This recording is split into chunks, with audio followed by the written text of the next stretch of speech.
Jens, can you tell us a little bit more about the project, how it started, what was the objectives, how it went? Yeah, well, we've been working together with Taulia for quite some time, I think from 2020 onwards. We've built up a rather successful platform, and we decided for Taulia or to do the project with Taulia quite early in the process last year. On the other hand, the Rewe Group has issued ESG-linked bond last year, where we committed ourselves to certain targets in order to achieve carbon neutrality. Also, we committed ourselves to the 1.5% or to the 1.5 degree goal.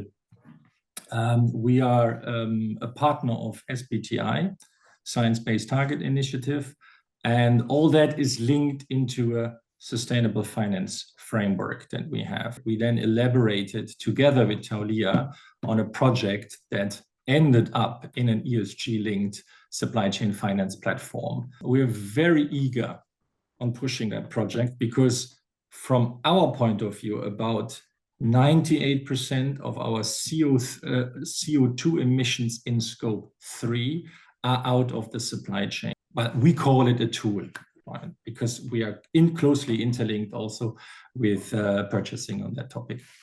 How many suppliers are you targeting to include in the program? A total target would be offering the platform to round about 3,000 to 5,000 suppliers. It's going to be a process, but that's more or less the goal.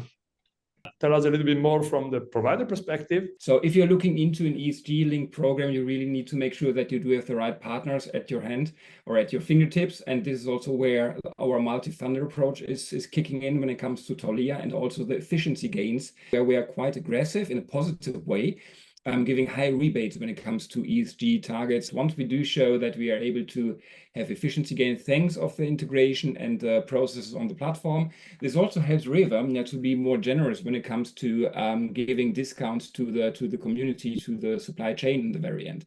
It also allows you to pick and choose the right partners in time of the banking portfolio. And this is where the multi-funder aspect is kicking in, right? Our strength that we're bringing to the table, and also last but not least, together with Matthias and team, we developed this kind of approach in a very transparent manner. I want to elaborate on one point that Sebastian mentioned with the multi-funder platform. That is for us a very important structure, because Rewe is very tied to their banks, very committed to their portfolio of banks, and we could immediately integrate a large part of that portfolio onto the platform.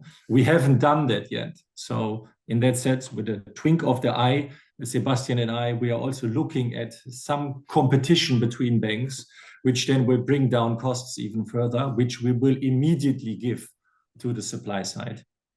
Those suppliers that don't have yet a ESG score, or are they completely excluded from the program, or are they still included at the normal condition? How does it work? They are included at the normal condition, right? So what we do have is we have an entry level, and then we have step ups, step downs for the higher rated ones. So everyone can join. Yes. And is your scope and geographical scope of suppliers mainly, let's say, local German, or you aim also to go broader? Let's say that the geographical scope of the delivery, let's say the customer is German. In that retrospect, we do have a large tendency of German suppliers, but we do have other countries as well. How are suppliers responding? Obviously, it's a change in the way it's done. Normally, you go out and you'll have a credit rating. We now turned it around. We do see ample interest. It's a process. And of course, we all have to change processes. We all have to adapt to what the environment is asking us to do, right? So, and I do believe that the ESG program that we have put in place is a very fair program compared to the market conditions, and especially comes to the smaller suppliers. We're really helping them by introducing this kind of a program. This is what supply chain finance should be all about, right? It's about sustainability. It's about also resiliency in the supply landscape, and this is what we are after.